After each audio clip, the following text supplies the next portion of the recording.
Alors, le point de départ de ce concept très particulier, c'est le constat qu'on a pu faire du nombre d'enfants atteints de troubles orthodontiques les troubles orthodontiques qui touchent 70% des adolescents, avec 45% d'entre eux qui sont appareillés et des résultats qui ne sont pas forcément très bons. Donc, notre objectif était plutôt de prévenir que de guérir. Donc, on s'est intéressé à ces causes des troubles orthodontiques et la principale cause, c'est le biberon. Donc, du coup, on est reparti d'une feuille blanche, on a recréé un concept de tétine qu'on a breveté en 2009.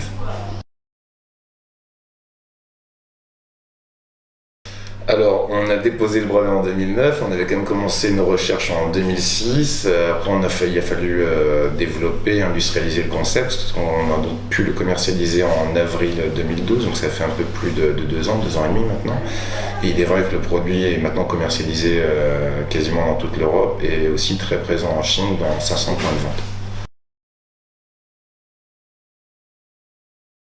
Effectivement, en fait, toutes ces fonctions qui sont perturbées, ça génère des problèmes parce qu'on va pas grandir normalement. Déjà, quand on ne respire que par la bouche, c'est pas très bon. C'est un petit peu plus difficile de réfléchir pour les enfants.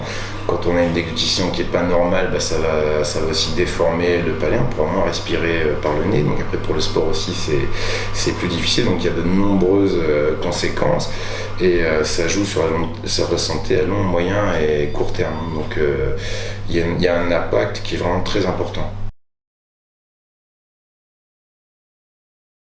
Le concept de notre produit, c'est de reproduire la forme du téton dans la bouche de bébé, parce que celui-ci est donc allongé jusqu'à 40% de sa longueur, et 60% de son diamètre, il est compressé.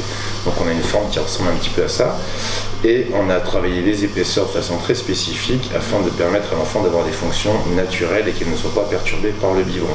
En général, le biberon perturbe la respiration, la déglutition et l'alimentation. Donc voilà, on a un produit extrêmement innovant et qui permet à l'enfant d'avoir moins de soucis d'otite, de régurgitation et de coliques.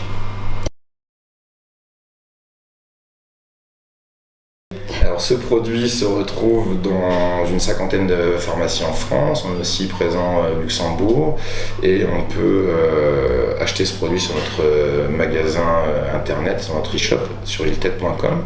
Et on le trouve aussi dans des grandes surfaces spécialisées, commercialisées sous la marque Baby Move, avec le même nom de gamme, Biotite.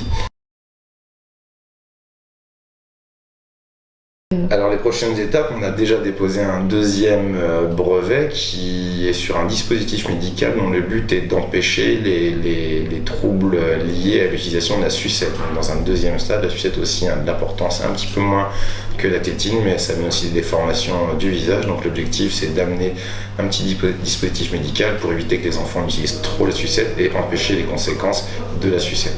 On espérait commercialiser pour la fin de cette année, mais je pense qu'en 2015 on devrait être bon pour pouvoir comment proposer ce produit au grand public. Mais après on espère aussi pouvoir travailler avec la faculté d'odontologie de Lorraine et peut-être aussi les hôpitaux pour avoir, on va dire, un crédit scientifique derrière tout cela.